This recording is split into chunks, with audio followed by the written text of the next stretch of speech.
गुजरात के तट के पास अरब सागर की गहराइयों में एक ऐसा रहस्य छिपा है जिसने सदियों से इतिहासकारों, वैज्ञानिकों और भक्तों को हैरान कर रखा है। वो रहस्य है द्वारका, भगवान श्री कृष्ण का वह दिव्य नगर जिसके बारे में कहा जाता है कि समुद्र ने उसे अपने भीतर समा लिया था। क्या द्वारका सिर्फ एक कथा है, या फिर सचमुच समुद्र की लहरों के नीचे आज भी बसी है भगवान कृष्ण की नगरी? हिंदू धर्म ग्रंथों के अनुसार द्वारका कोई साधारण शहर नहीं था। यह स्वयं भगवान श्री कृष्ण द्वारा बसाया गया एक दिव्य नगर था, जहां उन्होंने मथुरा छोड़कर अपना साम्राज्य स्थापित किया था। महाभारत, भागवत पुराण और हरिवंश पुराण में द्वारका का ऐसा वर्णन मिलता है। वह नगर सोने के महलों से बना था, चौड़ी सड़कों वाला और ऊंची प्राचीरों से सुरक्षित। कहा जाता है कि द्वारका में 9 लाख महल थे, जिनकी दीवारें रत्नों से जड़ी थी। परंतु जब श्री कृष्ण ने पृथ्वी से विदा ली तो समुद्र ने इस दिव्य नगरी को निगल लिया। क्या यह सिर्फ एक धार्मिक कथा थी, या प्राचीन इतिहास का खोया हुआ सत्य? सदियों तक लोग इसे सिर्फ एक किंवदंती मानते रहे, लेकिन 1980 के दशक के अंत में कुछ ऐसा हुआ जिसने सबको चौंका दिया। 1988 में राष्ट्रीय समुद्र विज्ञान संस्थान नियो के वैज्ञानिकों ने गुजरात के ओखा तट के पास आधुनिक द्वारका के निकट समुद्र में खोज शुरू की, और वहां जो मिला उसने इतिहास की दिशा ही बदल दी।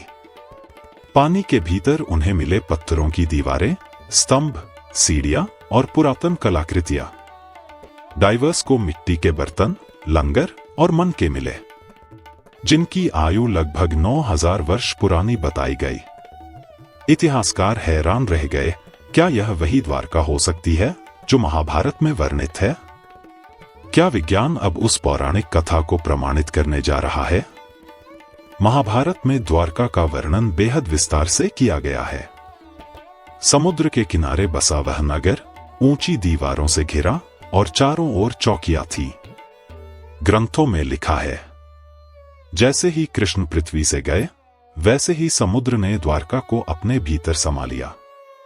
जब वैज्ञानिकों ने ग्रंथों के इस वर्णन की तुलना समुद्र के नीचे मिले अवशेषों से की, तो दोनों में अद्भुत समानता पाई गई। मानो हजारों साल पुरानी कथाएं अब इतिहास की सच्चाई बनकर उभर रही थी। लेकिन हर कोई इस निष्कर्ष से सहमत नहीं था।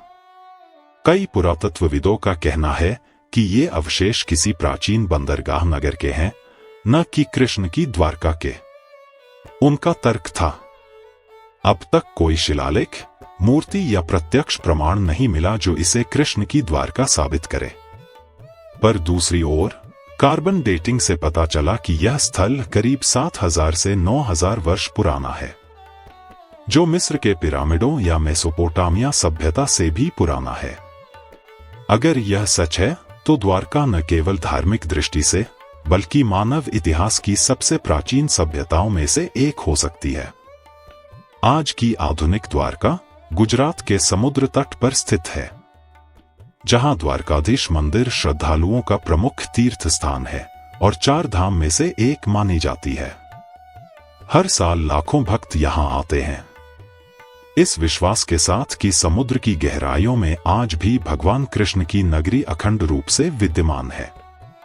उनके लिए द्वारका कभी खोई नहीं, वो आस्था का शाश्वत नगर है। आज विज्ञान के पास और भी आधुनिक तकनीकें हैं, सोनार मैपिंग, अंडर वाटर ड्रोन और सैटेलाइट इमेजरी, जो समुद्र के भीतर कुछ ऐसे ढांचे दिखाती हैं जो मानव निर्मित लगते हैं। हर नई खोज के साथ यह रहस्य और गहराता जा रहा है। क्या सचमुच वह दिव्य द्वारका समुद्र के नीचे सोई हुई है?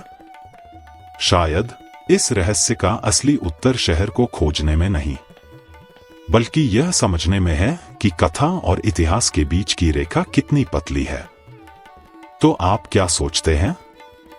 क्या द्वारका वास्तव में भगवान कृष्ण की बसाई हुई नगरी थी, या यह इतिहास की किसी भूली हुई सभ्यता का अंश?